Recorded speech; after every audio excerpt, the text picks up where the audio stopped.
How are you helping people get out of back pain who have obvious issues going on in their MRI or their X-ray? I get asked this all the time. Brooke, do you help back pain get better by making the disc herniation or the degeneration to go away? If you struggle with disc herniations or degeneration of your spine and you are worried about what you need to do to help it, but you also want to stay away from a surgery or more injections, then this video is for you. By the end of this video, you will learn how you can still be pain-free, even if you have discs that are herniated or degenerating or arthritic changes in your back. And if you find this video helpful, please tag a friend who you think would benefit from it as well.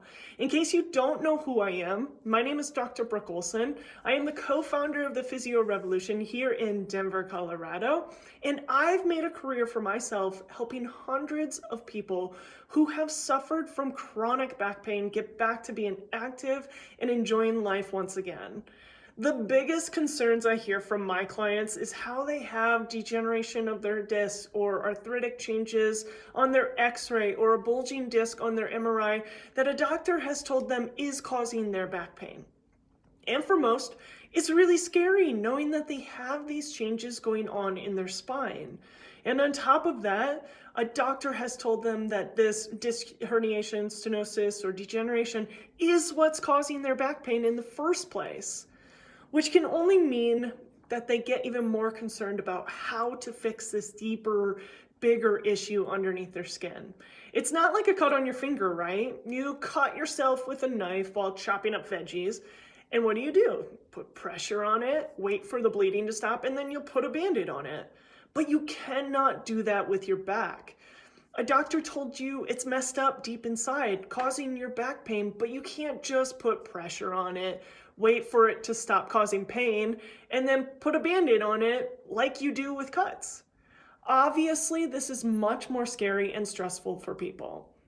So many people tell me that they feel concerned about it getting worse, or that they have to do something like surgery to make sure it doesn't stay this way. And if this is scary and worrisome to you, I'm so glad you're here because I have some really good news for you. Quickly, I just want to make two distinctions here.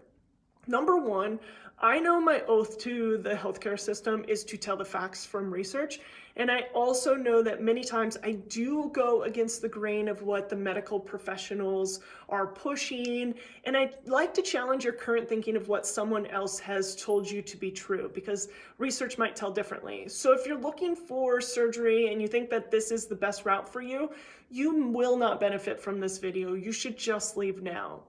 Number two, on the other hand, if you have hope and a desire to avoid a back surgery or more injections, more pain pills, then stay with me here because what I am about to tell you is absolutely crucial and beneficial to helping you understand if you can get out of back pain for good and what those images really do mean.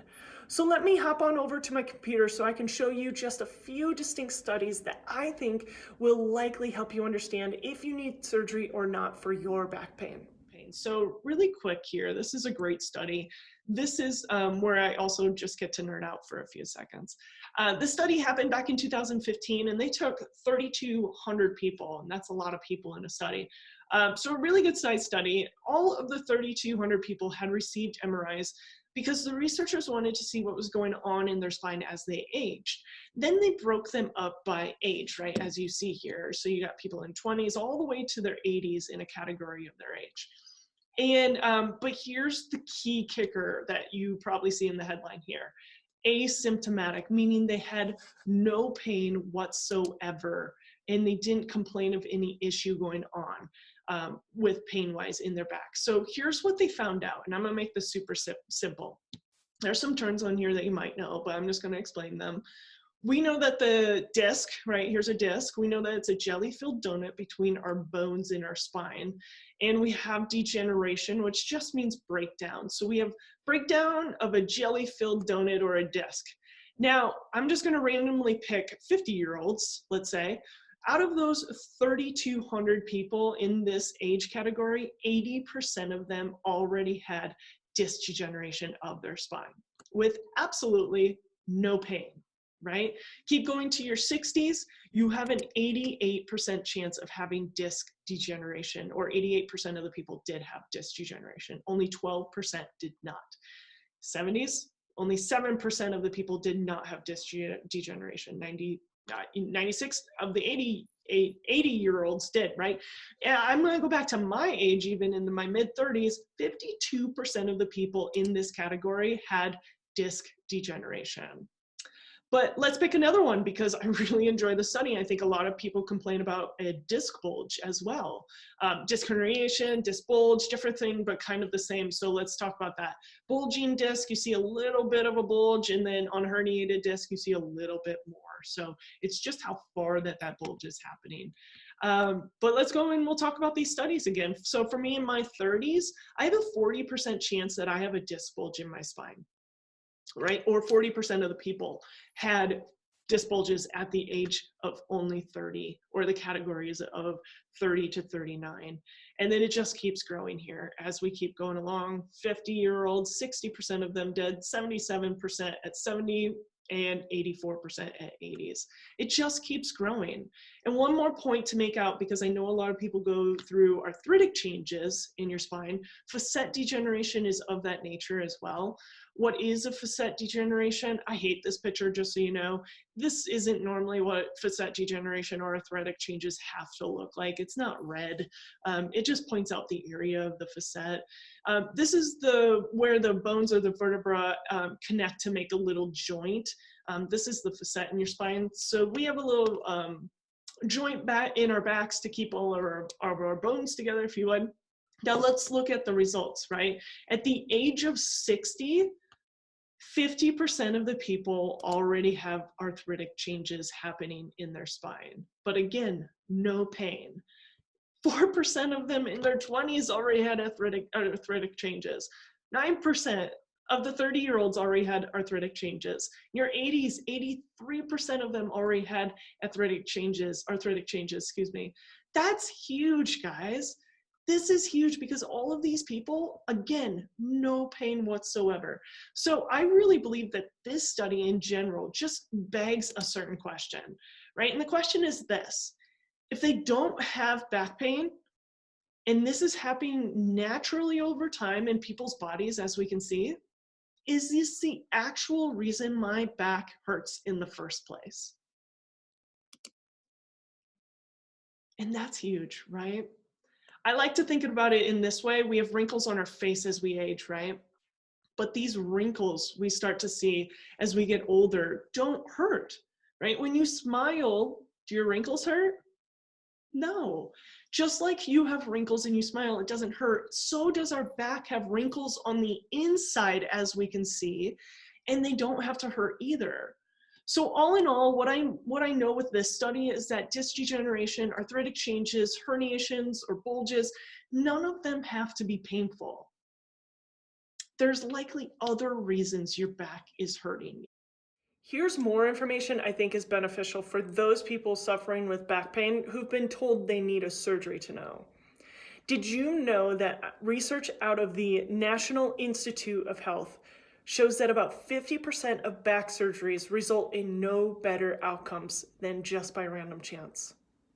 Or a brand new recent study of over 400,000 people without red flags or more sinister pain that would be something much more serious, how you are 13 times at a higher risk of a doctor performing back surgery on you just because you received an MRI within the first 6 weeks of your back pain coming on. And in that same study, statistically speaking, you have a 28 to 37% chance that you will be given opioids by a doctor if you did or did not get an MRI. And this route typically costs between $5,110 to $7,500. So what does this all mean? Your image or your diagnosis on your image does not tell you the whole story. It's just a moment in time. And here's what I mean by that. If your back hurts in the morning and in the evening, but you have little to no pain during the day, do you think that your x-ray or your MRI would show that it looks better during the day versus the morning or the night? Do you think your image would change or look better when you have pain than when you do not throughout the day? How long do you think those bulges, those herniations, or arthritic changes were there before you got your results? Probably for a while is the truth because that study showed us that. Here's the thing. We treat people as a whole at the Physio Revolution, not as an image. And if you'd like to know if you can get out of back pain without having to have a surgery, another MRI, more pills, or more injections, then here's what I want you to do. I want you to book a call with my team. We will see if we can help you by explaining to you what your real root cause might be and showing you what options you might have. I want you to know we do not take on everyone. We only take on people we know we can help. And for that reason, there is no sales on these calls. We genuinely care to see if we can help you or your loved one or not. And if we don't think that we can, we will send you to the next best place that might be able to help. So if you'd like more help, just start by clicking on the link below, find a time in our schedule that works for you, and book a call with the team here at the Physio Revolution.